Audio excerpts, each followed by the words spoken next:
Welcome back, everybody, for another week of Full Throttle. This week's episode, we have Cooper Corley from Frostburg, Maryland. Welcome, Cooper. How Thanks for you having been? me. I've been good. Been very good. Another racing season coming up. Are you excited? Oh yeah. The off season's always too long. Lots of sitting around, playing on your phone, watching racing, Yeah. stuff. Um. So, just basically, we're gonna go over some few questions pertaining to kart racing. How you got into the sport, what you like about it, um, relationships you've gained over the years. So to start off, how old were you when you got started, and how did you get started? So I'm thinking 9 or 10. So fairly young. It seems like a long time ago. I started going to my cousin's race. His name's Gary. He raced a little small track. It was 5 or 10 minutes away. I think it was called George's. It was like a real small track. I know a lot of the guys that used to race at Augusta, which is also kind of closed down, and it was a more local track as well. A lot of those guys went there and raced as well. But I started going there with my pap, and we would watch him race on the weekends. Then I finally talked my dad into getting us one, and Gary and his dad were heavily involved in that whole process. And I think we So it's more started like a out with, family, more like a family affair then, it pretty was much. indeed. Yeah. And we started out in like Stoystown. Okay. So it's kind of closed down as well. So a lot of the tracks I'm talking about are, not really there anymore. But we started out like running junior champ there. Whole different world. I'm sure. Yeah, I bet. So how many seasons do you have in karting? I've only been racing under 5 years. Um, Kind of explain to our viewers how karting has changed over the years from whenever you started. Um, so we started out like an old bandit champ. It might have, I don't even know what year it was, but pretty much went to the track. You might change tires, change gear. That was pretty much the only things you were looking at. Tire prep, maybe some, but nothing to the extent that it is now. And we just went to local shows for the most part when we were starting out. But as far as evolution, it's mostly in the tire and chassis game. Right. What I do throughout the week has totally changed. Like, obviously I was younger then, so I might wash the go-kart up. And, I didn't handle much more than that. That was more my dad. But, now I'm kind of in the thick of things. I handle most of it myself, which I've kind of taken on just because that's what I like to do. And it's my hobby. It's my kind Right. of get away from Well, work. So that kind of leads me into the next question.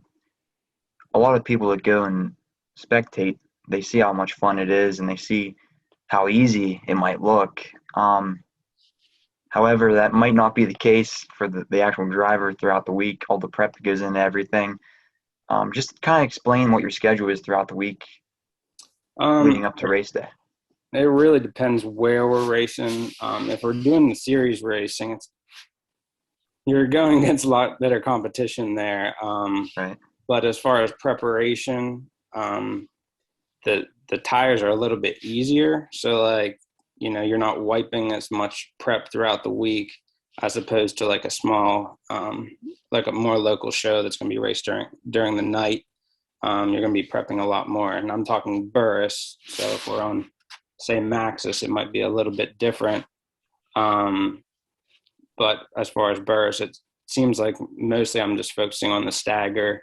Usually we scale in between races, so try to get our percentages right. As far as that, just get everything cleaned up and ready to go. And it could vary, like if we go more to a local race that, say it's like a Vega tire or a Maxxis tire race, and we don't race those a whole lot, so we might be internally prepping and prepping a lot during the week, depending on on the track conditions, weather, etc. Right. Well, I know you mentioned Maxxis tires. There used to be a Maxxis series, which is now known as the Keystone State Series. Yep. Um, do you compete? How many series do you compete in, or do you just stay local? We started back in the Keystone Series last year. The year prior to that, we tried to stay local. We were racing at Red Rock primarily, and hitting a few. I think we hit one of the PA Maxxis Series shows at Red Rock. But mostly the Keystone Series, and I think this year we're going to do the Burris Money Series too, Okay. as long as time and help allows it, Right. and then fill in local shows without getting divorced. That's always important. You don't want that to happen. Right. So any big wins that you had, like in the state series or local We've money won. races? We've won at the Burris Money Series before. It's been, I think that was in like 2015 or something, and we've won at Trailways a couple times. Okay. I know my dad's favorite that we won, I think, was, it might have been 2014 or 2015 Trailways. We started like, I don't know, 14th, somewhere further back, and Wow. slowly made it up through and ended up winning. Wow. What's your favorite track out of the region? I would say Red Rock. Red Rock. Yeah. Yeah. It used to be Cove Valley, I would say. We were probably raced there more than anywhere else. Yeah. Followed by Cove View. We've raced there a whole lot as well. But it transitioned to Red Rock, and we really liked it there. That's kind of why I started into the flat kart stuff, was because of Red Rock. Seemed like there wasn't a whole lot of champs all the time. Right. I was like, I need to buy something so I can compete against these guys. Right. I'd rather race against more than less. Right. Right. It's always fun. I know a couple of the flat kart races in 2019, they were averaging for the money races 15 carts a show. Right. The entire environment changes on the racetrack when you have that many carts. It seems like there's more momentum, and there's just so much chaos. It makes it more fun, It honestly, does. It I does. think. But what's the biggest difference you see between running a flat cart and a cage cart?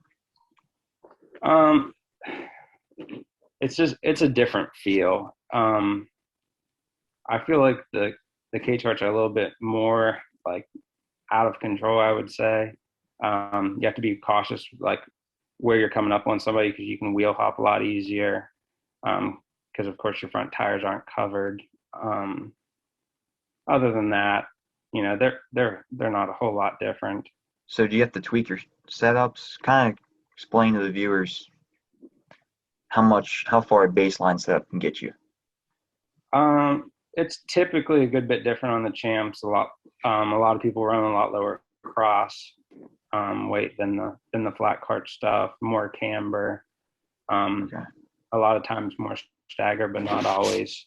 Kind of depends on how you have it set up and what kind of champ it is. But definitely some differences, and we had to learn transitioning to the flat carts, some things. But I like racing both. I would run both of them all the time if I had enough help. Okay. I was going to ask you which one was your favorite. That pretty much sums it up right there, I guess. You run both. I like both, but I mean, I would probably run a champ if it was a big race and I had to pick between the two, because say I don't have enough tires or not enough help, I would pick the Right. champ. But I like both. So what engine class do you usually run? Clone? For Animal? for the champ or the flat cart. Both. Just mention both. Um, the the champ is usually animal, and then the flat cart either clone or flathead, depending on where we go. We've ran animal in the flat cart as well. Just depends on which track and where the money is and what we want to race that particular day. Yeah, it all depends on where the money is. Um, what's the biggest difference? For me personally, I've only ran clone. I haven't run an animal motor before. Hmm. Some people say that it's a lot more torque. Um, kind of explain that, the differences between that and a clone. Yeah, I would say that is the biggest difference. You turn them a little bit more RPMs. You can, I'd say it's more momentum based on the clone, even though like time wise, you're not noticing a huge difference. But say you were at a real small bull ring, you might notice a or a difference coming out of the turn. Say if you messed up, and you were back in the gas, and the animal versus the clone. Right. Well, this upcoming season, what are your goals? Where do you plan on racing? Well, where do I plan on racing? Or Yeah, all the out of state. Keystone, all the Keystone races. Trying to do all the Burris races, so that's all in PA. Really, it's wherever it'll take us, but I would say we're going to run some local shows depending on what kind of money shows they have. There's a couple local tracks coming up around here that I know the one guy was down here and they bought one of my flat carts off of me.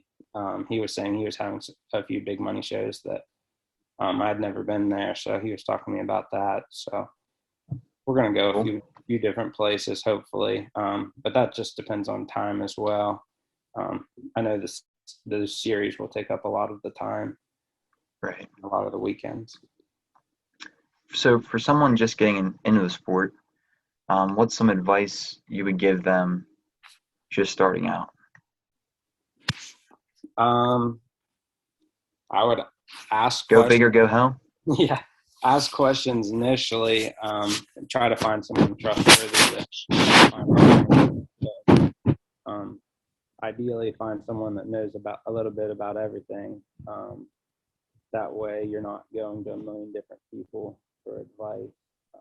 Sometimes that can lead you in the right direction, but more times than not, it leads you in the wrong. Um, because you might ask 5 different people how to do something or what tire you need to be on, or etc. You might get 5 different answers. What setup your cart needs to have. If you stick with one person, show your loyalty. I'd say that'll get you a little bit further. Okay, well, I think your dog jumped in front of the microphone there. Um, just to close out, appreciate you coming on the show. Look forward to competing you this year, and good luck this season, man. Take care. Too, buddy. I appreciate it.